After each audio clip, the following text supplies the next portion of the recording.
How has the lead up to the season been different than in previous years? It feels good to be back. In general, I think we're kind of putting things together. Roster numbers, program wide. Smaller freshman class kind of has affected a little program numbers a little bit. But that, you just roll with it, especially as a public high school coach. You got to know that you got to make sense of what you have.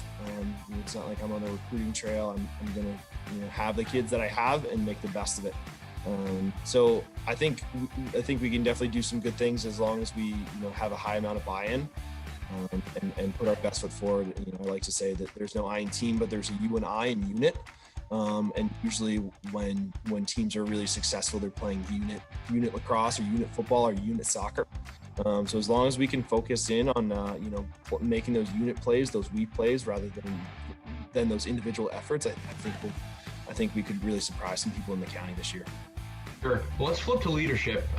When we think about the key guys that have stepped up during the preseason and really kind of set the pace for the rest of the team, who are some of those guys? First and foremost, I would definitely say, one of our originally one of our midfielders who's now playing attack for us just because I need a Division II committed young man by the name of Sean Riley. I would say he is the leader of our group for sure. Especially in terms of kind of saying what needs to be said, keeping everyone calm, keeping the energy directive. He's definitely going to be our biggest threat on offense. And then on the flip side of it, I would say the more of the emotional side of things, especially on the defensive side of the ball, our long stick midfielder, Seamus Carney, definitely kind of really brings the juice every day. He'll be a 4-year varsity player this year. Talented young man. So those two, especially is who I would see, especially kind of contrast offense and defense, especially difference in leadership style. And then lastly, I've been impressed with our goalie, Braden Cheney. I think he's got a good knack of saying what needs to be said and being aware of a lot of different things that go on, within the team. And a good guy that you can say, hey, I want you guys to practice more like Cheney does, because he's definitely his own biggest critic in a healthy sense. That's not always the case at the high school level, but I think, he's a guy that, especially as he moves into his senior year next year, is going to take on that much more of a leadership role. What have we learned about the team since the beginning of practice, and where do our strengths lie? When I think of strengths of our program this year, you definitely got to think of the back end first. Braden Cheney is a junior in cage. Then we've got Seamus Carney at long stick, a 4-year varsity player, Brady Fitzpatrick, Matthew Williams and Connor Babcock at the close defense positions. They all will be 3-year varsity players as juniors and 4-year varsity players next year. So when you have that kind of depth, especially with some other polls who will kind of fill in roles, Ryan Kavanaugh, Gage Duncan, and Will Davis. You've got a lot of talent in the back end of things that are able to be cohesive and kind of understand things off of each other. In terms of the depth of kind of guys who I can see playing at the next level, it's definitely in our back end group. So first and foremost, our strength will definitely be defensively first. Let's go over to kind of looking to this Friday. We're going to be taking on Winters Mill in the season opener. What are the keys to victory with that game, and what do we need to do to be successful? And I'll also preface that saying that we don't have film from last year to watch. Scouting a team is probably completely different than during a normal circumstance. So what do you think about that? Yeah, it's definitely interesting. Coming out of a football season where it's so scout dependent.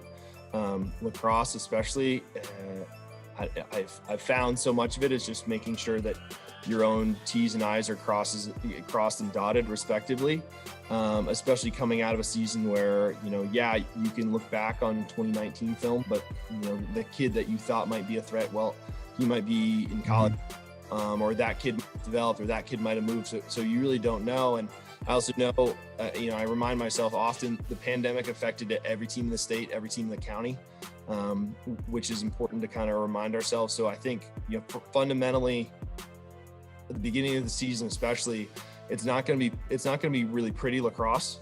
And I've heard that from, college coaches. I've heard that from other, other coaches in other counties that have already been playing. Like, it's going to be sloppy at points, especially for starting out, because, some of these kids really have only played 2 weeks of lacrosse in the last two years, depending on, up until this March 17th, unless they were playing club.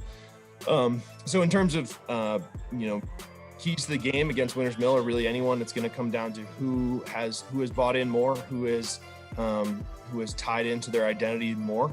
If teams can do that, especially early on, I think they'll be just fine.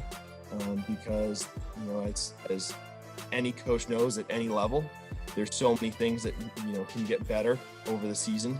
So it's really going to be who's going to, kind of make the most of some potentially unrefined lacrosse at the beginning of the year.